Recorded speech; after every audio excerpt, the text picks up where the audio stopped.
Hello, hello, hello. Makadini Tarirone Guitar here. We are live on ZiFM Stereo, my station, your station. This is Business Unusual, and we've taken over Business Unusual, where we're talking about creative economy conversations. And in this series, we're going to delve into the dynamic interplay of creativity, of culture, of community, of commerce. And our goal is to shine a light on the thriving creative sectors worldwide and sharing these compelling stories. And we just listened to a song by Hope Masike, Idenga. Hope is one of the shining stars in Zimbabwe, taking Zimbabwean art and culture to the world. And I particularly celebrate her today because she's got a show tonight and I can't go. Because Tripa night shift per ZiFM Stereo. But we don't mind. We love what we're doing here. And she did an inspiring piece called Varora. She was dressed in that piece by Sabina Mutswati. Today we're going to talk about fashion. So it's all things fashions, and musicians do a great job of just taking the fashion story to the world. And there's so many good things, so many amazing things that are happening around with the Zimbabwean designers and Zimbabwean artists.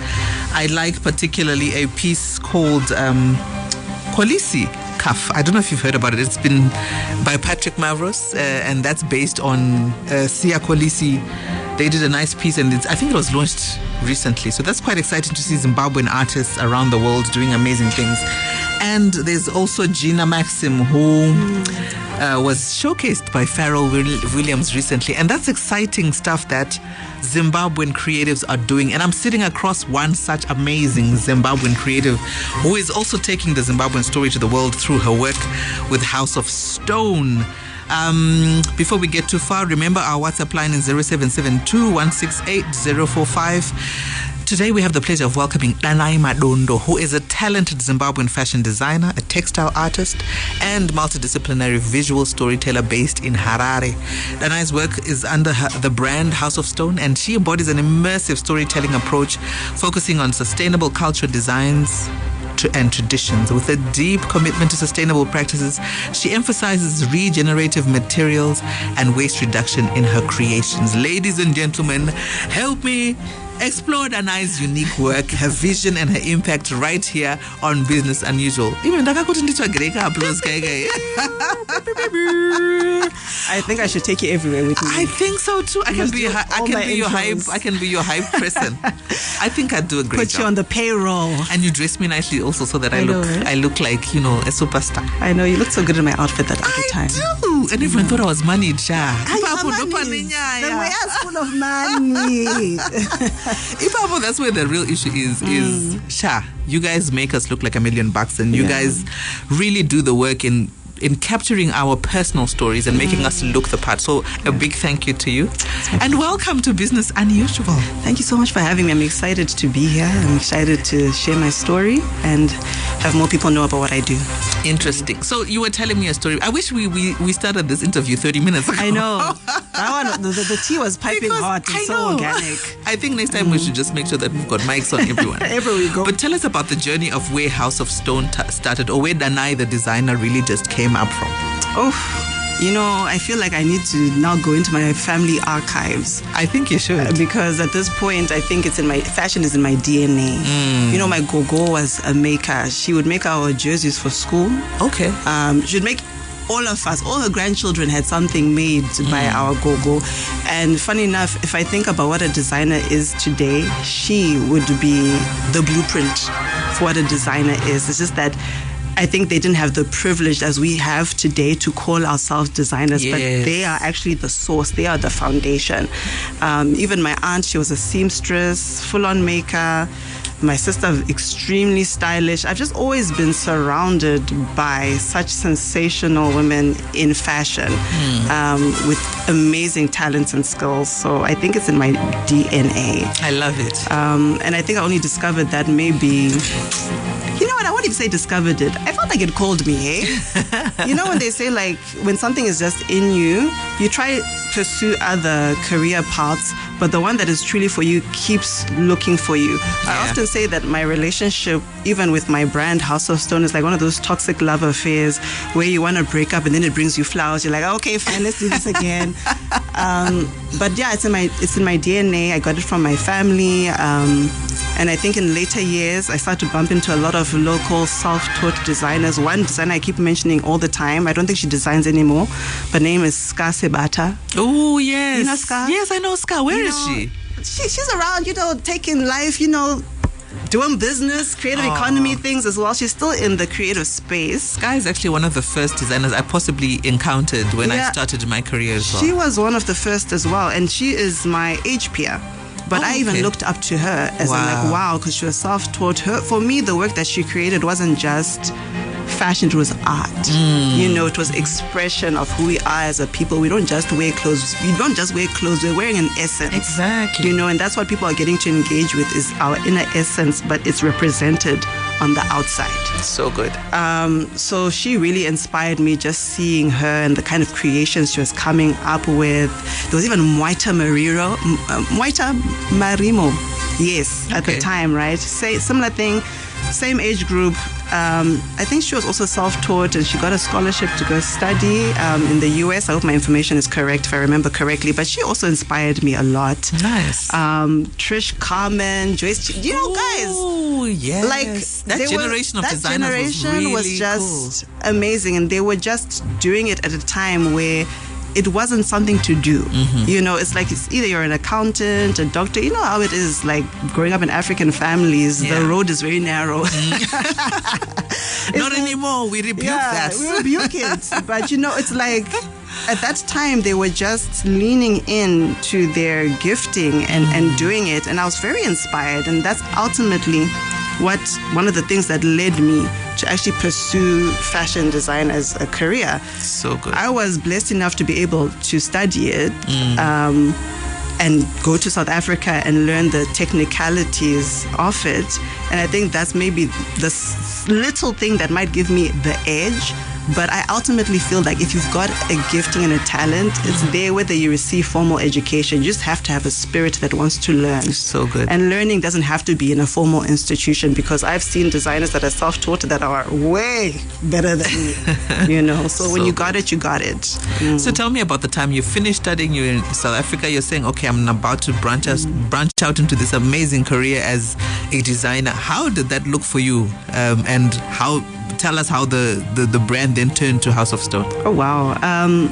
So, because I studied it, in your imagination, it's like you go to school, you study, you get your degree. As soon as you get your degree, you apply for a job and you get your dream job instantly. That's what it looks like in your mind. Yeah. That's not what happened for me.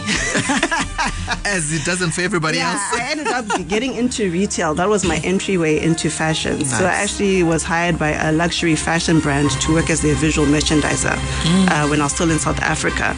So I did that for a year, but I got disgruntled because I said, I studied to be a designer. I want to be a designer. Put me in the design studio. But so my assertion at the time was, maybe it's because I haven't shown them what I can do. So let me go back home. Let me create a portfolio, come back to South Africa and get a job in a studio designing for some high-end brand or something. Yeah. So the ambition was never really to create my own brand. It was to build a portfolio, but then in trying to build a portfolio, I developed a brand called House of Stone. And from the get-go, I always knew that I wanted to have a brand that represented Zimbabwe. So calling it House of Stone is not by accident. The spelling of it is Haus intentionally, because I always wanted to be international. So for me at the time, very young, I was like, yeah, let me spell it different, something, kasos, only to later find out that House of Stone spelled that way in Afrikaans and German is house. Yeah. So I was like, oh, perfect, perfect accident. Well. So I came back, I started my portfolio business, which in fact turned into a real business. I think maybe a month in, I had proper customers coming, ordering clothes and actually wanting clothes from me, but I wasn't prepared to run a fashion business because for me, the intention the entire time was to create a portfolio. So in essence, I hadn't created the proper structures around the business of fashion. I was a bit too good at marketing. I was about to get there. You sold us dreams. I sold you guys dreams. I sold you readiness. My promo material was on point. My social media marketing at the time was on point. And I think I entered that social media space quite early. So it had a lot of impact. Yes. Like even today when I look back at it, I think I probably at the time had 300 followers, but the impact of those 300 followers and the engagement and the turnover from those 300 at that time was strong. Wow. Because those 300 people were turning over actual money for me at that time. And I think we live in an age where people think that the more followers you have, the more money you have. No, it's about the quality. Yes, and how do you translate Yes, and how you translate. them? So luckily for me at that time, I was converting those 300 into actual money. But because I hadn't actually put in the proper business structures, I ended up burning out. And I was just like, I don't know what I'm doing. I'm running around in circles. Sometimes I also felt like a tailor. You know, sometimes people would come in saying, oh, we love you, the designs that we saw online, but we want this one from Vogue. Oh, God. So it's almost like they see your talent, but at the same time, we have such a tailor culture in Zimbabwe. I don't think at the time they understood what the role of a designer was. And actually, the role of a designer is actually to extract your essence through clothing. Come on. And to create something unique for you that you stand out, and it's a proper representation of who you are as an individual. It is literally like a fingerprint. We want to bring that out in you. So I think it's quickly demotivated me. I was making money. But I think the thing that demotivated me was because I hadn't yet extracted what my intention and contribution was ultimately going to be through fashion beyond commerce. Right? So I think because ultimately, yes, I'm in the business, but at the core of where I'm an artist. Yes. Right? So where was the essence of all this production and all these clothes that I was creating and churning out? What was the root? What was the foundation that would live beyond me selling this product in this moment? And I think that's when I took a time to pause, do something different, but still aligned within the same sphere, to really take my time to think about what it is that I want to contribute to society through the Zimbabwean narrative through fashion. And that's what I did. And I did a little bit of a mini pivot for like about 2 years. I'll chime in there and there's a quotation that I got from your website, which is brilliant, by the way. Okay. By Thandi Gula. You said our culture is inherently spiritual. We are inherently spiritual. We are living organisms of our traditions, existing as vessels and vehicles of its preservation and evolution. So your designs often reflect spiritual and cultural themes. So how are you incorporating these elements into your fashion collections? Well, first I want to just give a shout out to Thandi Gula, because that's actually a local visual artist. Oh, wow. From Zim. Beautiful. And I love her work. I followed it and I saw that quote on her platform, and I said I resonated so strongly with it that I literally had to extract it. So just a shout out to Thandi Gula for that. But in terms of spirituality and how I incorporate it into the work that I do, so in the opening bio that you presented, I said I'm a visual storyteller. And that's ultimately the sort of essence that I want to spotlight through the stories that I tell visually through my campaigns. So, usually when people, I guess, promote a new collection that's coming out, they have these campaigns that they deliver these photo shoots or adverts, but I don't call mine campaigns. I call mine visual poems. Oh, wow. I'm going to steal some of these terms. Visual poems. Yeah, because it's like, yes, it's clothing that we're wearing ultimately at the end of the day, but this clothing is interacting with who we are as people inside our spirit, right? But it's a reflection on the outside. So I try to capture that essence through my visual campaign. I also consider myself a very spiritual person. I also consider myself curious, because I've always tried to understand who I am and the complexities of myself and the human experience. And I think I've used fashion as a medium to explore my own exploration of identity. And I think that essence inherently just starts to just come out in the work that I create, also because of who I am as a person. So it's kind of difficult to separate the two, because whatever authentic work flows from an artist, that spirit is what people connect with. And ultimately, when sometimes I create, I don't even think of a concept initially. Sometimes I just say, what is my spirit leaning towards? And based off of what my spirit is leaning towards is ultimately the work that sort of comes out at the end and then the work speaks to me and tells me ultimately what it wants to be. So it's kind of weird. It's like a dialogue happening with the creator and the artwork. I get you. You know? I get you. Yeah, it's very philosophical, it sounds, right?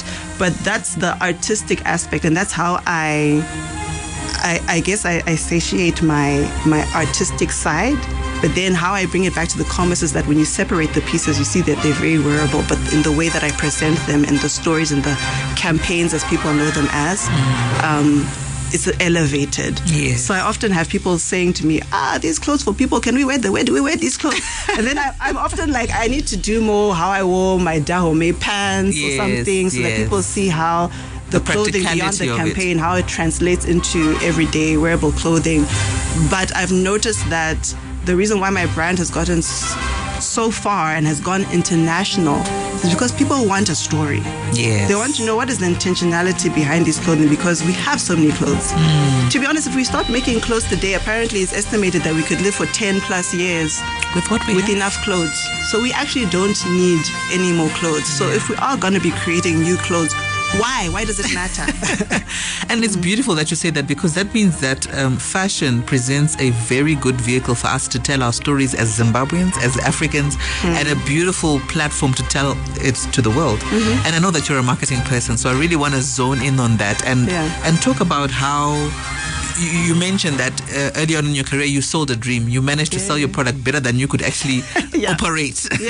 Tell us how you converted the likes to sales. How did I convert the likes to sales? Yeah. You know, I think people want to feel like a product is going to make them feel better or do better or show up better. And I think that's what I managed to sell initially, is that if you buy this product, although it's a made in Zim product by a Zimbabwean designer competing with an international market like Louis Vuitton, I was able to convince my own people at the time that if you get this product, you're going to look the best. When you show up in that room, everybody's head's going to turn and you're going to be the one. It's worth your investment. And it's also value for your money. So I think I managed to communicate that quite clearly with my campaigns and the way I marketed myself. And there was always at the end of each push was action point. Find us here. Contact us here. So that was the marketing methodology that I applied initially. Although I've changed now my strategy, because I think the target market that I am now trying to reach is slightly different and they need to be spoken to differently. So when you're going for mass market, you need to have that end of, this is where you're going to find me. Contact me on this number. But if you're going more into a luxury space, you don't talk about price points. Come on. You never talk about price points. You just talk about the value of how someone's going to feel. You know, why is this going to improve your life, even your mental well-being? But you never talk about the figure. It's like in a luxury space, it doesn't matter. They have the money. So what they're looking for is an amplification of how they'll feel internally, something that can't be purchased. Yet they're going to part with money to purchase it. So I think that understanding in terms of where I wanted to fit, then also I changed the language and I also changed the approach. So because I'm interested now in fitting into an African luxury space, I make everything a fantasy. Come on. Everything is a dream. Everything is come, let's escape. Even the language that I use, I say House of Stone for the conscious wanderers. It just sounds so ethereal, sounds so dreamy. It's like, hey, where are you going? You know, and some people will be like, who are you talking to? I know who I'm talking to. I'm talking to the luxury consumer who understands that language. And those that have ears. Exactly. So you need to also understand the language that your consumer uses. Use that language. If I was a streetwear brand, I'm not going to be using conscious wanderer. I'll be like, guys, we're about to be in the streets. You know, I don't even know if that's how people talk. I was about to say, some people. But you use different language. You need to understand the language that your consumer uses and use that language. That's good. So good. And then you mentioned that you had to put in some systems. A lot of us think that sometimes when you start a creative business, and you also got to travel to international platforms very early. You studied internationally, so you know what was needed in the region. So what systems did you put in place for House of Stone to make sure that you are operating, productively? Well, one thing I noticed is first I had to identify my weaknesses. Okay. And then find how I was going to strengthen those weaknesses. Because one of my weaknesses was always giving discounts. So sustainably, it wasn't going to work in the long form. So I realized I'm the sort of designer that needs to partner with a boutique and sell via boutique. Because when someone walks into an official retail space, they don't ask for discounts, right? Yeah. But if they know you personally, there's now like, girl, sister up and me being a softie. I'm like, alright, got $10 discount. You know what I mean? Yeah. But in the long term, that's not sustainable. I could have probably worked on being a bit more stern and being like, no, my price is my price. But because I was very aware of my general nature, I said, no, I now need to find retail spaces or I need to find salespeople that will now be the face. So for people that can't afford to maybe hire a person to do their sales for them, I would say approach boutiques. You need to be proactive. You need to identify boutiques that align with your brand aesthetic that will have access to the target market that you want to sell to. And even before you produce a collection, you need to actually do research on the consumer market. How many people are actually out there that actually want your product? In this season, we're entering summer. What are the trends? If you're going to go that route, what are the trends and how am I going to interpret that trend in a unique way for my brand so that in summer, when it comes, those jumpsuits are out there with the open backs, we know they're going to move without fail. Come on. So you need to do your market research. I often feel creatives move a lot with feelings, and that's why you end up burnt out, like me. In the beginning, I was burnt out. I was moving with feelings. Feelings, no plan. Our feelings don't. So how do you balance that? Because when I'm trying to translate what you're saying to my field is I'm feeling like this is the song for the season. And also there's a role that creatives have to play in leading the way. So how do you strike the balance in leading a new vision and at the same time trying to be relevant to the market? I actually love that question because I also refer to myself as an intuitive designer. And I think when you're creative, you need to trust your gut. You need to trust your intuition. Yes, there is the research, the practical technicalities to ensure that ultimately at the end of the day, your things are a success. But as a creative, you have an antenna, a spiritual antenna, an intrinsic antenna that tells you this is right for now.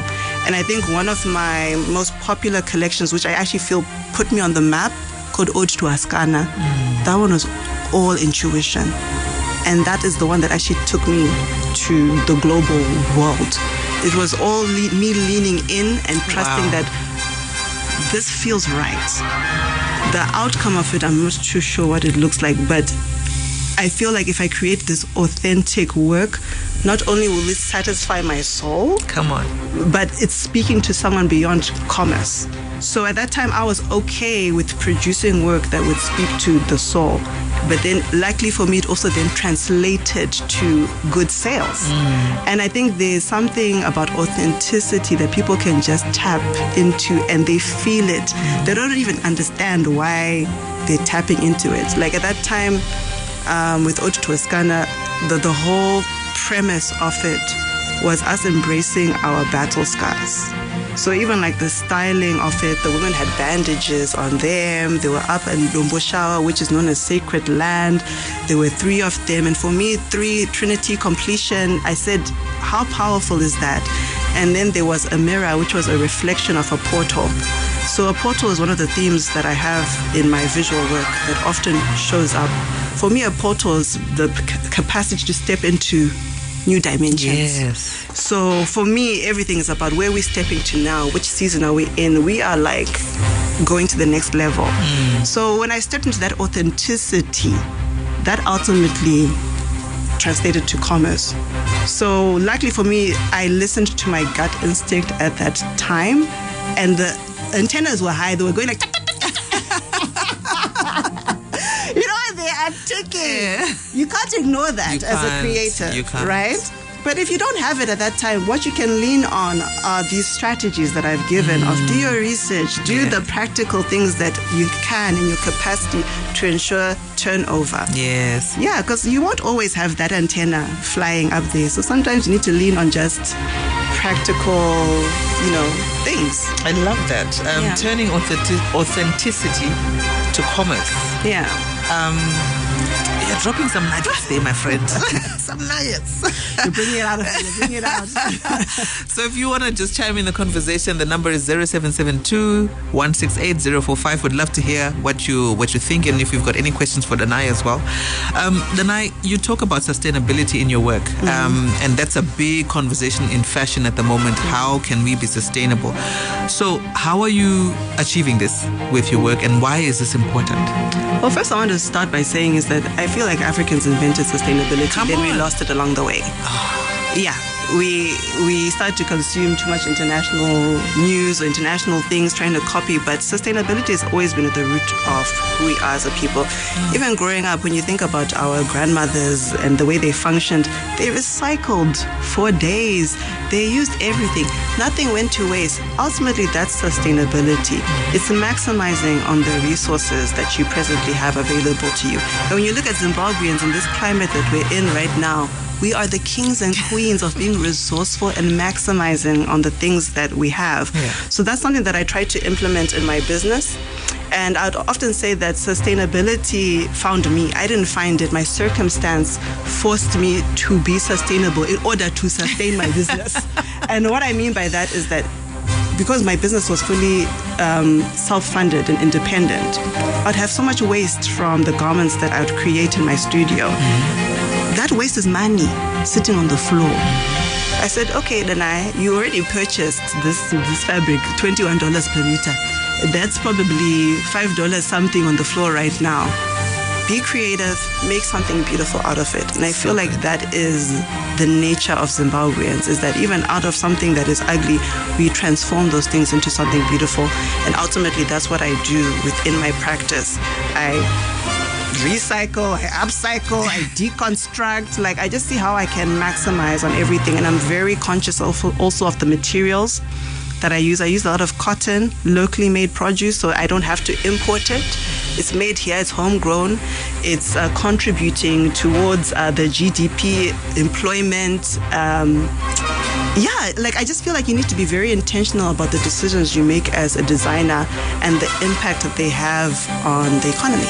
So good. Yeah. So you've traveled a lot, and I know you just showcased in Portugal recently. Yeah. Congratulations. How did that go? And also, what is the creative economy landscape looking like for fashion in the region and, in the world as a whole? I feel, Portugal was amazing. It's always been a dream to be like on those global stages and to showcase alongside brands that ultimately you probably never thought you would showcase alongside, but now you're doing it, and it's like, wow, the dream is now. Yeah. And when I say the dream is now, it's not the dream is now just for House of Stone.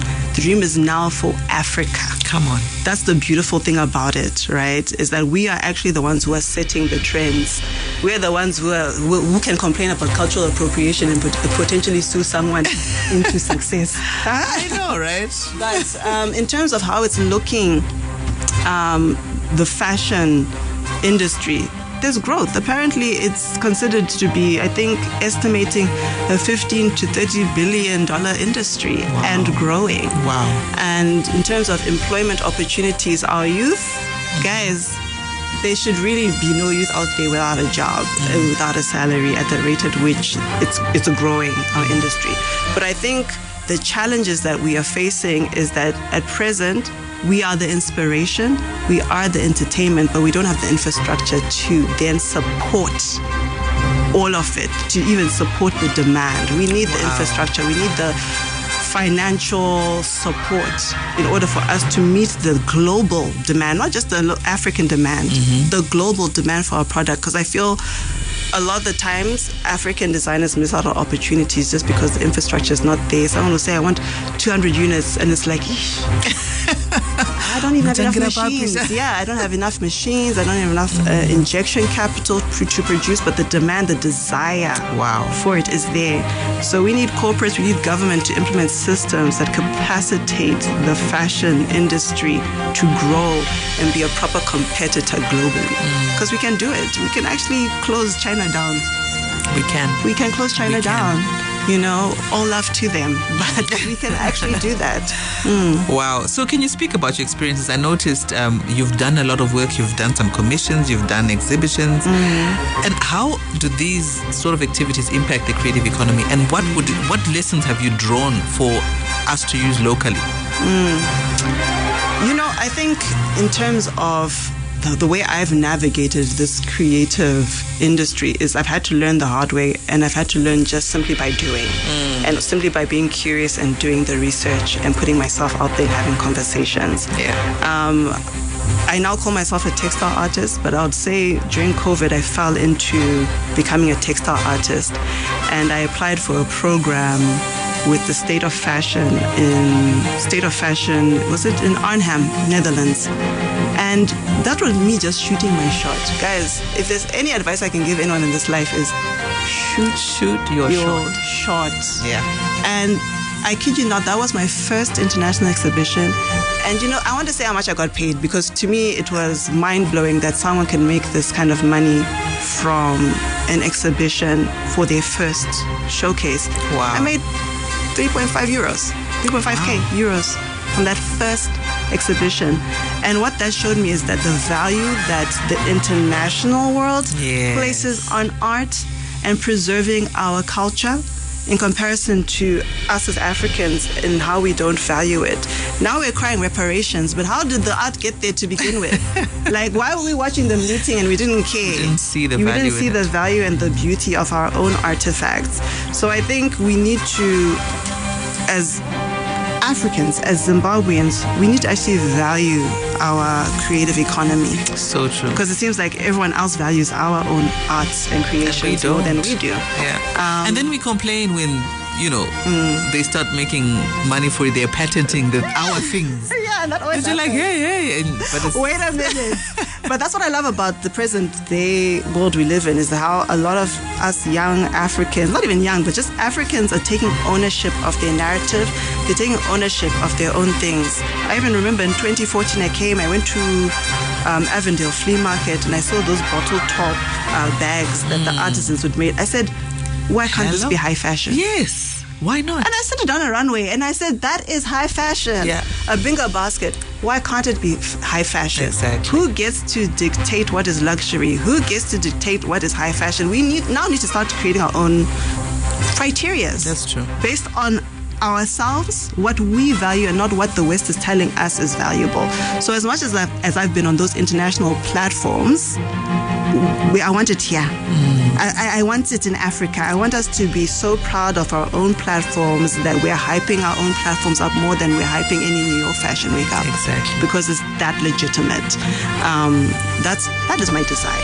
And then you see the Changanbek on Balenciaga websites, and you're like, hi, what's going on? I actually quite enjoyed that whole trade drama between the US and China, where now they're exposing all the luxury brands and saying, all those luxury brands that you buy from Hermes, Louis Vuitton, come here to the factories. It's more than half the price that you're going to get it there. So that's crazy. I think I ranted. I went to a tangent there. We were about to get pissed now.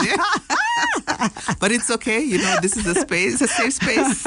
We understand your struggles and everything. Yeah. So I understand that you're also one of the delivery partners. You are the delivery partner for Creative DNA program, which is run by the British Council in partnership with the Swiss Embassy.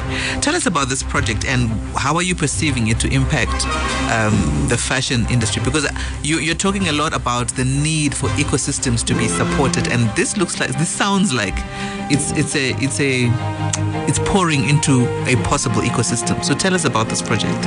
I love it. I feel like this program ultimately I'll define it as is teaching people to fish for themselves. And it's creating opportunities for people to access the education that is actually not available to them within the fashion system today in Zimbabwe. Nice. We don't have access to fashion business knowledge, right? We don't have access to training that will make you globally competitive, with all due respect to the institutions that are presently there. But we also have to address the reality that we are way way behind when it comes to even competing even with our neighbors, South Africa, Yes. when it comes to the fashion industry. So what I love about this is that we also bring in UK experts, so we get that global insight of, okay, we are here today as Zimbabweans. That's where the UK is. We don't necessarily want to be them, but what can we take from them and interpret it in our own way and create something new and meaningful so that we can also have a globally competitive product coming out of Zimbabwe to the world. The competition is not each other. The competition is the globe. Nigerians aren't really competing with each other. Exactly. They are trying to export Nigeria to the world. My motivation is let us export Zimbabwe to the world with fashion, music, and all these various art forms that we have. So I think that's the exciting thing about the Creative DNA program is that one, not only are we empowering our community to start creating viable fashion businesses, but you know what? As a person who's delivering it, I'm also learning from these creatives. Every day I'm just like, okay, I never thought about executing it that way. So I think it's a proper exchange. Yeah. And each year, the program is evolving and it's getting better. Mm-hmm. So I think that's the exciting thing about this program. And I actually implore people to actually engage with it because there's so much to benefit. There's market access, seed funding opportunities, mentorship with experts in the industry. There's just so much that you can gain for free from this platform. Yeah. I mean, I actually love the So Creative e-learning platform because I went through the course and the information there is done by Africans for us. And I would highly recommend every creative to do that because it gives you a basis of how to operate in the industry. Yes, you're coming into this field, but there's policies that you have to be aware of. You're coming into this field, but you need to know how to launch the business. The same things you were talking about, that you had the marketing experience, but still needed to know how to set yourself up as a business. So I thoroughly enjoyed that as well.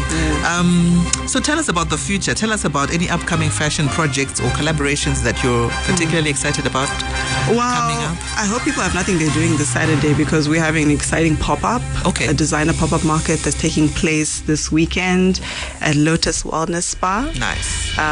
From 10 a.m. to 5 p.m. Come through, guys. Shop local. There'll be live music, great food, great music. It's just going to be a vibe. Come and meet your Zimbabwean designers. Come shop local. Come and wear Zimbabwe.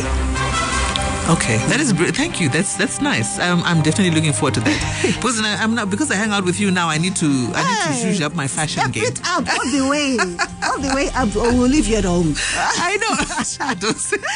So now when you leave me, I know it's about my outfit. The unnecessary pressure. Dana, it's been an absolute pleasure. The key takeaways I'm taking from today is look. How are you converting your likes to sales? And you told us about authenticity and turning it into commerce.